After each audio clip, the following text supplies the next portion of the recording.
সুপ্রিয় শিক্ষার্থীবৃন্দ, আজকে আমরা একটা খুবই মজার একটা টপিক দেখব। বর্তমানে বা সমসাময়িক বিশ্বকাপ ফুটবল উন্মাদনায় একদম বিভোর হয়ে আছে।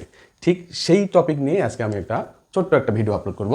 সেটা হচ্ছে কি, আমাদের 2026 সালের যে বিশ্বকাপ ফুটবল, সেটা 3টা দেশ মিলে হবে। কানাডা, যুক্তরাষ্ট্র আর মেক্সিকো। এই 3টে দেশ মিলে এই বিশ্বকাপ 2026 সালের ফুটবল খেলা হবে। আর আমরা বাস করি কোথায়? বাংলাদেশে।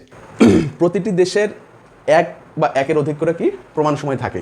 এর ভিত্তিতে যুক্তরাষ্ট্রের প্রমাণ সময় আছে মোটামুটি 4টি, মেক্সিকোর প্রমাণ সময় আছে 3টি, আর কানাডার প্রমাণ সময় আছে 6টি।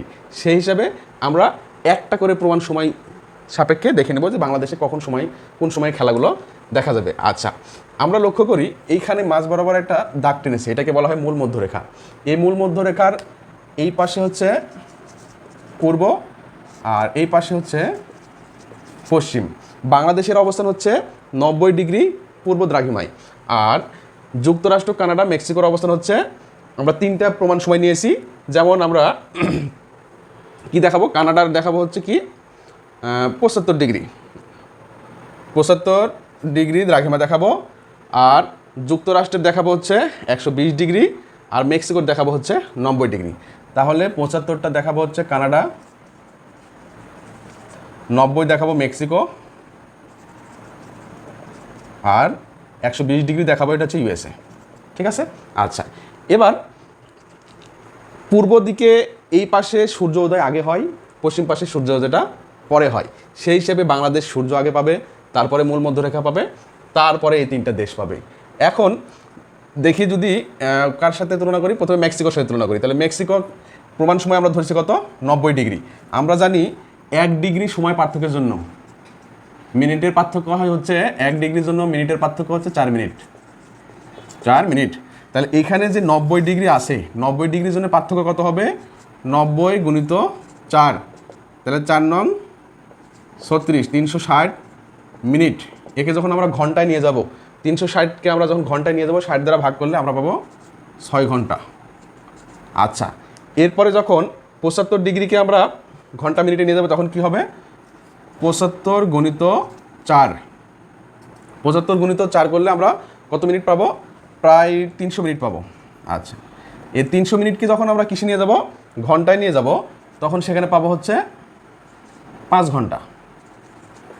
আচ্ছা, আর 120কে যখন আমরা নিয়ে যাব, তখন কি হবে? 120 গুণিত 4 সমান কত হবে? প্রায় 400, 4 480 মিনিট সমান হচ্ছে 8 ঘন্টা। 60 দ্বারা ভাগ করলে পাবো 8 ঘন্টা। তাহলে আমরা দেখতে পাচ্ছি এখানে মূল মধ্যরেখা থেকে আমরা কানাডার যে সময় ধরেছি, সেখানে পার্থক্য হচ্ছে কত? সময়ের পার্থক্য 5 ঘন্টা। এবং মেক্সিকোর সময়ের পার্থক্য কত? মেক্সিকোর সময়ের পার্থক্য 6 ঘন্টা। আর যুক্তরাষ্ট্রের সময়ের পার্থক্য পাইলাম এই 8 ঘন্টা। এটা কার সাথে? মূল মধ্যরেখার সাথে। এখন এই মূল মধ্যরেখা থেকে বাংলাদেশের পার্থক্য আবার হচ্ছে 90 ডিগ্রি। তাহলে 90 ডিগ্রির সাথে 4 গুণ করলে হবে 360 মিনিট, ঘন্টায় নিয়ে গেলে হবে 6 ঘন্টা। অর্থাৎ মূল মধ্যরেখা থেকে বাংলাদেশের সময়ের পার্থক্য আবার 6 ঘন্টা। আচ্ছা, এখন যদি কোনো খেলা, সাপোজ আমরা বললাম যে কানাডাতে হচ্ছে, তো কানাডাতে আমার মূল মধ্যরেখার সাথে সময়ের পার্থক্য হচ্ছে 5 ঘন্টা, আর মূল মধ্যরেখা থেকে বাংলাদেশের সময়ের পার্থক্য হচ্ছে 6 ঘন্টা। তাহলে যদি কিসে খেলা হয়? কানাডাতে খেলা হয়, তাহলে আমাদের সময়ের পার্থক্য এখানে কত হবে? যোগ করে কত হবে? 5 ঘন্টা, কারণ এদিকেও সময় বাড়তি, ওইদিকেও সময় বাড়তি। অর্থাৎ এই পাশের সময় আর এই পাশের সময় দুটো একসাথে যোগ হবে। 5 ঘন্টা আর 6 ঘন্টা, 11 ঘন্টা ব্যবধান আমাদের বাংলাদেশের সাথে। এরপরে যদি আমরা মেক্সিকোর কথা ভাবি, মেক্সিকোর এখানে সময়ের পার্থক্য হচ্ছে 6 ঘন্টা। তো বাংলাদেশের সময়ের পার্থক্য কত? 6 ঘন্টা, মোট কত? 12 ঘন্টা। এরপরে যদি কানাডার কথা ভাবে, যুক্তরাষ্ট্রের কথা ভাবি, যুক্তরাষ্ট্রের সময়ের পার্থক্য এখানে কত? 8 ঘন্টা পেয়েছি, বাংলাদেশের হচ্ছে 6 ঘন্টা। তাহলে 8 6 কত? 14 ঘন্টা। এই প্রমাণ সময় দ্রাঘিমাগুলো বা প্রমাণ দ্রাঘিমাগুলো বরাবর যদি খেলা অনুষ্ঠিত হয়, তাহলে এই সময়ের পার্থক্যটা হবে। আচ্ছা, বাংলাদেশের সাথে সময়ের পার্থক্য। এখন স্বাভাবিকভাবে যদি খেলা কয়টার সময় শুরু হবে, আমরা কয়েকটা সময় ধরে নিই। যেমন আমরা মনে করি সন্ধ্যা 7টার সময় খেলা হচ্ছে, কোথায়? মেক্সিকোতে।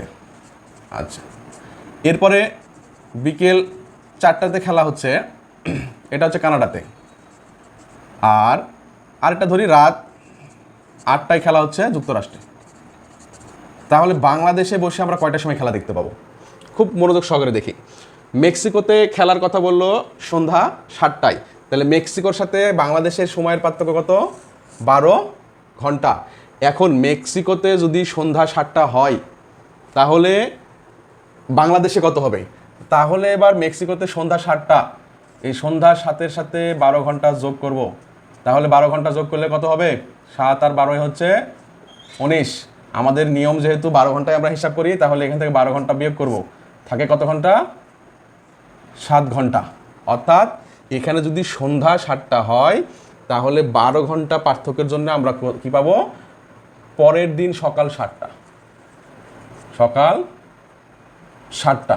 কেন সকাল 7টা পাবো? কারণ আমরা পূর্ব দিকে অবস্থিত, আমরা সূর্য আগে পেয়েছি, তারা পশ্চিম দিকে অবস্থিত, সূর্য পরে পেয়েছে। আচ্ছা, এবার যদি কানাডাতে খেলা হয় বিকেল 4টায়, তাহলে বাংলাদেশে কয়টার সময় খেলা দেখতে পাবো? কানাডাতে খেলা হলো বিকেল 4টায়। কানাডার সাথে বাংলাদেশের সময়ের পার্থক্য কত? 11 ঘন্টা। আচ্ছা, তাহলে 4 আর 11 হচ্ছে 15। আমরা যেহেতু 12 ঘন্টায় সময় প্রকাশ করি, তাহলে এখান থেকে 12 ঘন্টা বাদ দিব, কত থাকে? 3 থাকে। তাহলে ভোর 3টা। এবার যুক্তরাষ্ট্রে খেলা হচ্ছে রাত 8টায়। যুক্তরাষ্ট্রে খেলা রাত 8টায়। আচ্ছা, যুক্তরাষ্ট্রে খেলা যদি রাত 8টায় হয় তাহলে বাংলাদেশের সাথে যুক্তরাষ্ট্রের সময়ের পার্থক্য কত? 14 ঘন্টা। তাহলে এখানে 14 যোগ হবে। তাহলে 8 আর 14 যদি যোগ করি কত হয়? 22 ঘন্টা। আচ্ছা, এখান থেকে তাহলে আমরা কি করব? 12 ঘন্টার হিসাব বাদ দেব। তাহলে 12 বাদ দিলাম, কত থাকে? 10। তাহলে এখানে যদি রাত 8টায় খেলা হয় তাহলে আমরা পরের দিন দেখতে পাবো সকাল 10টা। এই হচ্ছে যুক্তরাষ্ট্রের সাথে বা কানাডার সাথে বা মেক্সিকোর সাথে বাংলাদেশের সময়ের পার্থক্য।